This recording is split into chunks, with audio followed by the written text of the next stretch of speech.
안녕하세요. 이번 시간에는 2차 방정식의 근과 계수의 관계에 대해서 알아보도록 하겠습니다. 자, 다음과 같은 2차 방정식에서 근의 공식을 통해서 알파를 2a분의 마이너스 b 플러스 루트 b제곱 마이너스 4ac, 베타는 2a분의 마이너스 b 마이너스 루트 b제곱 마이너스 4ac라고 얘기한다면, 이때 알파 플러스 베타라고 얘기하는 거는 얘네 두 개를 더해버리면은 얘는 플러스 루트 b제곱 마이너스 4ac, 얘는 마이너스 루트 b제곱 마이너스 4ac가 되고, 여기 마이너스 2b, 이게 2a가 되는 거니까 얘 이 식을 지워버린다면 두근의 합은 마이너스 a분의 b다라고 쓸 수가 있는 거죠. 다음으로는 두근의 곱을 알아본다면 얘는 마이너스 b, 그리고 여기 플러스 마이너스가 되는 거니까 얘 합차 공식을 이용해서 해보면 얘는 똑같이 여기서 4의 2로 약분을 시켜준다면 두근의 곱은 a분의 c다라는 사실을 알 수가 있습니다. 자, 그럼 여기에서 얘가 만약에 두근이 이 A, B, C가 지금 실수라는 가정하에 두근의 합과 두근의 곱을 살펴보면 얘가 허근이 나온다고 하더라도, 여기서 허근이 나온다고 하더라도 그 두 허근은 켤레복소수가 되기 때문에 켤레복소수의 합과 켤레복소수의 곱은 실수가 되는 거잖아요. 그래서 우리는 개수가 A, B, C가 실수인 2차 방정식에서 두근의 합 또는 두근의 곱은 반드시 실수가 나온다라는 사실을 알 수가 있어요.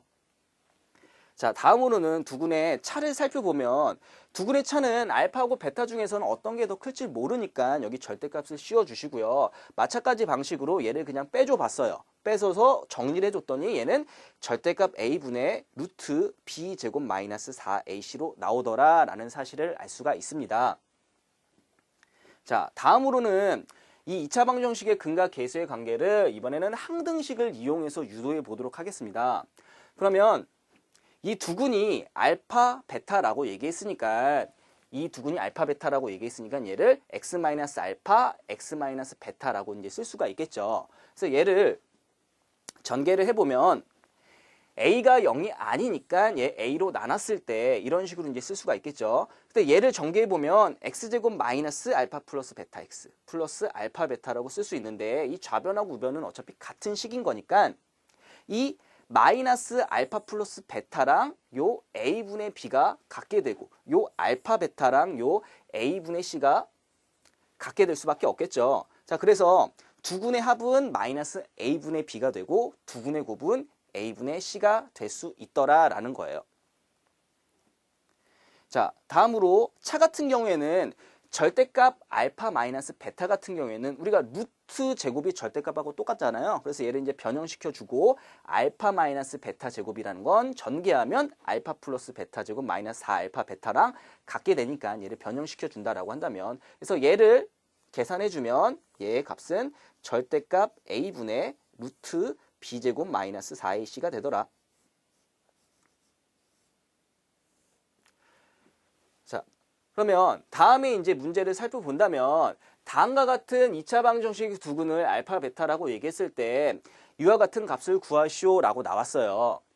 그러면 여기서 두근을 바로 뭐 근의 공식 집어넣어서 구할 수도 있겠지만 근과 계수와의 관계를 이용해서 구해본다면, 먼저 두근이 알파, 베타니까 알파를 집어넣었을 때 그 값은 0되고 베타를 집어넣었을 때 그 값은 0된다는 사실을 알 수 있고요. 또 근과 계수와의 관계여서 알파 플러스 베타는 4, 알파 베타는 1이라는 사실을 알 수가 있습니다. 그래서 얘를 이용해서 이 알파 제곱 마이너스 3알파 플러스 1이라는 거는 여기서 알파 제곱 마이너스 4알파 플러스 1은 0이라는 식을 알 수 있으니까 여기서 알파를 빼고 알파를 더해준다라면 이렇게 변형시킬 수가 있겠죠. 마찬가지로 베타도 마찬가지고요. 그러면 요게 0이 되고 얘 베타 제곱 마이너스 4 베타 플러스 1도 0이 되니까 얘는 좀 간단하게 알파분의 베타 플러스 베타분의 알파라는 식으로 간단히 정리할 수 있게 되는 거죠. 그래서 얘를 통분해서 이 알파 제곱 플러스 베타 제곱이라고 하는 거는 알파 플러스 베타 제곱 마이너스 2알파 베타로 변형이 가능한 거니까 알파 플러스 베타, 알파 베타 같은 경우에는 구해놨으니까 여기다 대입을 하면은 얘는 14라는 답이 나온다라는 사실을 알 수가 있습니다. 다음으로는 두수를 근으로 하는 2차 방정식을 작성을 해보겠습니다. 두수 알파 베타를 근으로 하고 x제곱의 개수가 1인 2차 방정식을 작성해 보면 알파 베타가 근이니까 얘는 x-알파, x-베타. 알파를 집어넣었을 때 베타를 집어넣을 때 0 되니까 얘를 이런 식으로 쓸 수가 있겠죠. 그럼 얘를 전개해 보면 x제곱 마이너스 알파 플러스 베타 x 플러스 알파 베타는 0이다 라고 이 2차 방정식을 작성할 수가 있어요. 무슨 얘기냐면 내가 이 2차 방정식의 근을 정확하게는 모르더라도 두근의 합, 두근의 곱, 또 x제곱 앞의 개수를 알 수 있으면 이 2차 방정식을 작성할 수 있다라는 것을 알 수가 있는 거죠.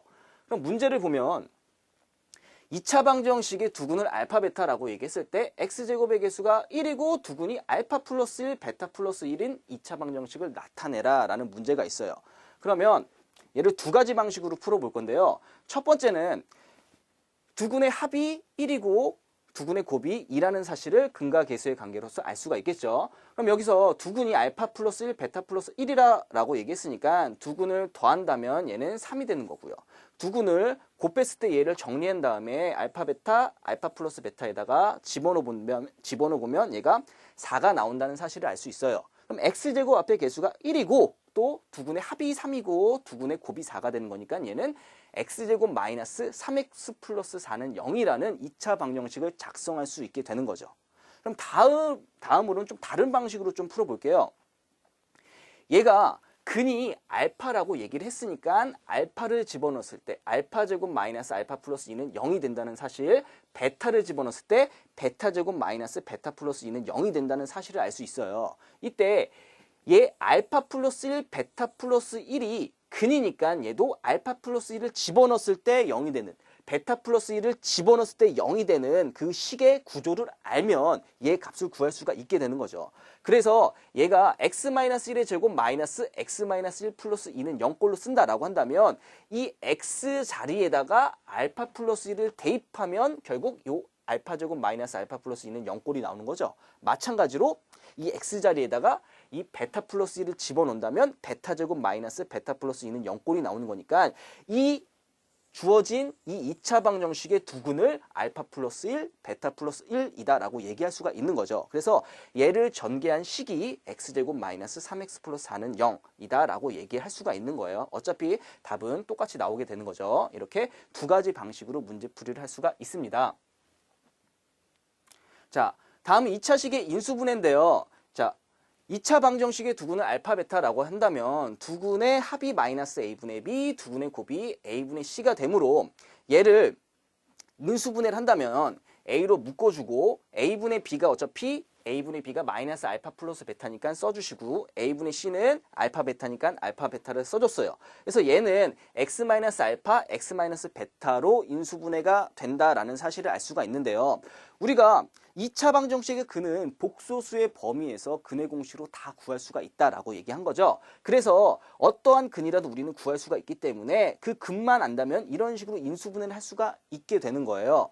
그래서 개수가 실수인 2차식은 복소수 범위에서 항상 두 1차식의 곱으로 인수분해 될 수 있다라는 사실을 알 수가 있습니다. 그래서 문제를 풀어보면 다음과 같은 2차식을 복소수 범위에서 인수분해하여라 라고 나왔어요. 자, 그래서 우선적으로 얘를 오른쪽에 는 0을 써줘서 2차 방정식을 만들어주고 나서 이 2차 방정식의 근의 공식을 통해서 근을 구하면 2 플러스 마이너스 i라는 근이 나오게 돼요.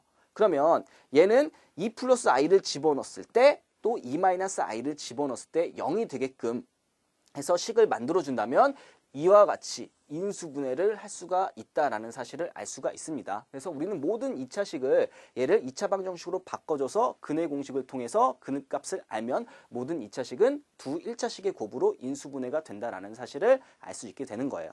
자, 그럼 여기까지 2차 방정식의 근과 계수의 관계에 대해서 알아보았습니다.